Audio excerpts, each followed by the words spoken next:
Bom dia, eu vou começar então aqui a ler a parte desse grande livro aqui que se chama A Tentação Libertária de Jean-François Revel. É um tema bastante atual, então a gente vai pegar o primeiro, o mal-entendido da democracia. Tá? Antes de descrever as manifestações de procurar as causas da complacência para com o stalinismo, particularmente naqueles que não são nem membros nem eleitores dos partidos comunistas, é preciso insistir nas razões de inexistência e de impossibilidade de um comunismo liberal. Com efeito, este animal lendário serve aos cúmplices da progressão stalinista para declinarem toda a responsabilidade perante as consequências da sua atitude. Aprovam, dizem, o comunismo liberal, que preferem de resto chamar socialismo, e de forma alguma o comunismo totalitário. Mas na realidade é sempre o segundo que avança, e não o primeiro, em vez de perguntar por que e qual a lei de uma tão longa sucessão, limitam-se a declarar que é desleal julgar o socialismo a partir da experiência. E poderiam declarar algo de diferente? Com efeito, a experiência põe em evidência algo de é apenas isto que favorecer a expansão do comunismo. É muito evidentemente favorecer a expansão do único comunismo que existe e de forma alguma o contrário. Com uma preocupação de relações públicas, os historiadores comunistas ocidentais apresentam frequentemente os crimes de Stalin. No momento de grande abertura do espírito em que admitem a sua existência como acidentes da história, esse subterfúgio imaginado de uma forma tão medíocre prova unicamente o pouco marxistas que são esses historiadores. Porque como explicar, de um ponto de vista marxista, tal superabundância de acidentes e de desvios no decurso de várias dezenas de anos, a não ser que tivessem suas causas na infraestrutura econômica, na organização social ou no sistema de autoridade política? Ou, se preferir, como explicar que durante mais de meio século se tenha mantido um sistema despótico sem qualquer fundamento, sem ser o resultado de qualquer determinismo histórico? Seria certamente o primeiro fenômeno desse tipo desde a origem dos tempos. É interessante que sejam os representantes do socialismo científico que nos tenham reservado a novidade desta aplicação espirituosa do materialismo histórico. Uma constante, o stalinismo de uma rara longevidade, não dando qualquer sinal de enfraquecimento em dois países tão diferentes como Rússia e China. Uma constante observada igualmente em todos os seus satélites ou imitadores. Seria o produto do acaso? Um puro acidente, sem relação com a realidade profunda do sistema de que é, contudo, em parte, em toda parte e desde sempre inseparável? Para crer na tese de uma trajetória histórica composta unicamente por exceções, por momentos aberrantes, interligados, ainda seria necessário poder contar com um período de referência, por mais breve que fosse, onde a regra principal tivesse sido aplicada. Não houve nenhum na história da Rússia ou da China comunista, visto que, repitamo-lo, a essência do stalinismo consiste não nos seus paroxismos de fuzilamentos e de deportações, mas no sistema que os torne sempre possíveis, senão sempre necessários, no mesmo grau de intensidade. Nunca nenhum Estado comunista foi algo que não um Estado stalinista. Quanto ao comportamento dos partidos comunistas nos países democráticos, é comparável ao dos missionários em países pagãos. Deve harmonizar-se com as superstições locais e aceitar um certo sincretismo religioso. Mas esta tolerância não poderia ser definitiva, porque qual a razão para aquele que está certo de possuir a razão, conhecer o bem, possuir uma teoria científica da compreensão e da gestão da sociedade, se submeter ao pacto democrático? A democracia está ligada à incerteza. tem, entre outras funções, a de permitir a substituição dos dirigentes assim que se julga estarem errados.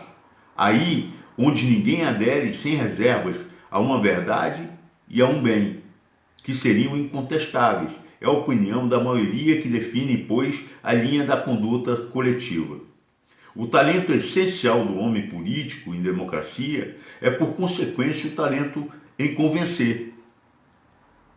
Em convencer. Parece, em contrapartida, inevitável que um poder já convencido de possuir a verdade absoluta ou de defender o único interesse legítimo em matéria política se sente no direito e no dever de os impor por todos os meios, seja o que for que pense a opinião pública, ou melhor, impedindo-a de pensar. Muito a ver na situação que estamos aqui, em que, com um pretexto de fake news, estarem tentando nos amordaçar as nossas vozes democráticas. Isso aqui tem muito a ver com isso, né?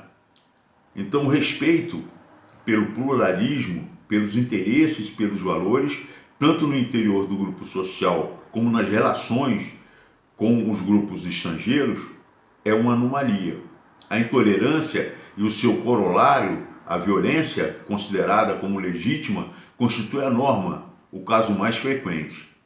Se estou certo da verdade da minha doutrina, por que deveria conceder uma liberdade de informação e de expressão que, segundo a minha maneira de ver, apenas pode servir para difundir equívocos e entravar a boa aplicação de um sistema social e moral inteiramente justo? A Igreja Católica, durante séculos, aliás, frequentemente imitada nesse aspecto pelas próprias seitas que contra ela se revoltaram, seguiu esse princípio e teria sido, pela sua parte e na sua qualidade de depositária, o único dogma verdadeiro. Incoerente agir de outra forma.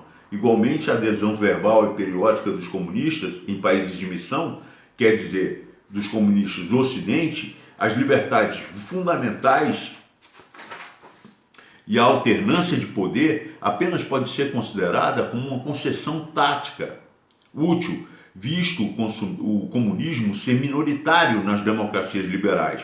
O pluralismo político tem inconvenientes quando se está no poder. Quando se está na oposição, apenas tem vantagens. Por que não explorá-las?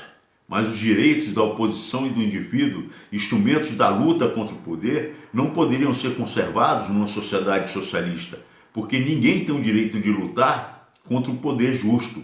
Esses não são, portanto, direitos definitivos. Se pensam de outro modo, os comunistas não seriam honestos. Os comunistas chineses e os seus discípulos europeus estão, pois, bem autorizados para fazer apelo à condenação revisionista de Stalin por Khrushchev em 1956. E os sociais-democratas divagam quando não compreendem que a liberalização e a autocrítica dos partidos comunistas nunca podem ser mais do que o vai e vem do acórdão. O acórdão pode ser esticado a todo o seu comprimento até certo ponto, mas não mais, senão parte-se. E depois de ter sido esticado, deve necessariamente tornar-se a fechar-se.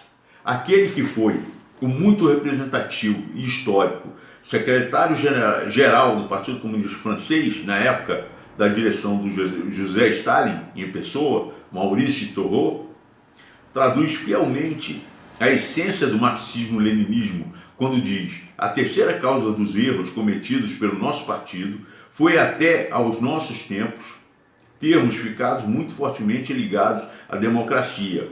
Foi não nos termos conseguido desembaraçar dela. Muito interessante a mesma conversa passada pelo petismo, né? Em que eles assumem que eles tentaram realmente não colocar o comunismo e aceitarem, então, a democracia, né? Então, isso foi não nos termos conseguido desembaraçar da democracia. O partido, né? O nosso partido desenvolveu-se num país que, de há 57 anos, está infestado de democracia. Olha o que a França fala aqui, o francês. Este partido ainda não conduziu lutas revolucionárias, verdadeiras lutas. E quais seriam essas lutas? Sem usar a violência, é lógico que você não obtém o que eles querem obter. Daí a solução de se impor o caos social, para que realmente eles possam instaurar realmente combatendo todo o regime democrático. E isso está acontecendo em esferas do judiciário lá de cima. Só não está. Inclusive as pessoas que assumem que, porra, eu sempre fui comunista, desde criança, desde garoto. Então a gente tem que ter um pensamento para realmente determinar as pessoas que querem isso, né? Se bem que a comparação seja inesperada, é necessário para compreender bem o leninismo, lenino e stalinismo. Ver que resulta da mesma hipótese, com menos qualidade literária, vale aos judeus, da filosofia política de Platão. Em ambos os casos, supõe-se que existe um modelo cuja verdade foi de uma vez para sempre demonstrada. A realidade deve, pois, tornar-se a cópia pura e simples, tão fiel quanto possível, deste modelo. A política consiste em levar progressivamente o grupo social no seu conjunto a cada indivíduo em particular e conformar-se tão completamente quanto possível em ação e pensamento, com o tipo puro. Em ambas as doutrinas existe, por esse fato, uma minoria cujo pensamento vai guiar o povo, porque só ela alcança a total compreensão teórica do modelo. O Colégio dos Reis Filósofos de Platão, o secretariado político e o comitê central dos partidos comunistas. Embaixo, com a missão de aplicar e explicar diretivas da cúpula ao resto da população, porque compreendem o sentido geral, sem, no entanto, serem capazes de aprender os princípios teóricos últimos, encontra-se a classe dos guerreiros. Em Platão, os membros do partido no universo comunista. Por fim, tanto num sistema quanto no outro, os camponeses operários, artesãos, segundo Platão, encarregados de manter materialmente as duas categorias anteriores, obedecem-lhes na esfera de sua atividade particular, mas não dispõem de luzes que lhes permitam unir esta atividade ao plano geral do qual são um fragmento, e muito menos aos princípios teóricos de que este plano foi deduzido. Contra eles, no seu caso, o da maior parte da população, a coação é, pois, legítima. É destinada a colocá-los constantemente na sua autenticidade, uma autenticidade acerca da qual os dirigentes não têm qualquer dúvida, visto provir de um teorema demonstrado e definitivamente demonstrado.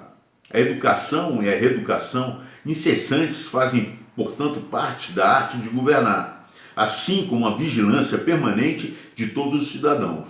Para o seu bem, Platão prevê explicitamente nas leis agentes secretos que espiam as conversas e um dever de delação mútua.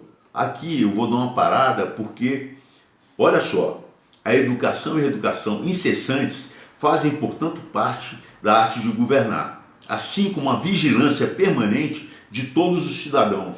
O que a gente está vendo aqui agora nesse momento é justamente uma repressão às redes sociais e uma repressão do sistema judiciário justamente em agentes secretos que espiam as conversas, que espiam os sites, que espiam as pessoas, que espiam o CPF. É isso, é o que está, e um dever de delação mútua, né? Então vamos lá seguindo. Entre os cidadãos, por fim, a discreta liquidação física dos irrecuperáveis. Também, segundo Platão, como em Stalin ou em Mao Tse-tung, a cultura é cuidadosamente regulamentada.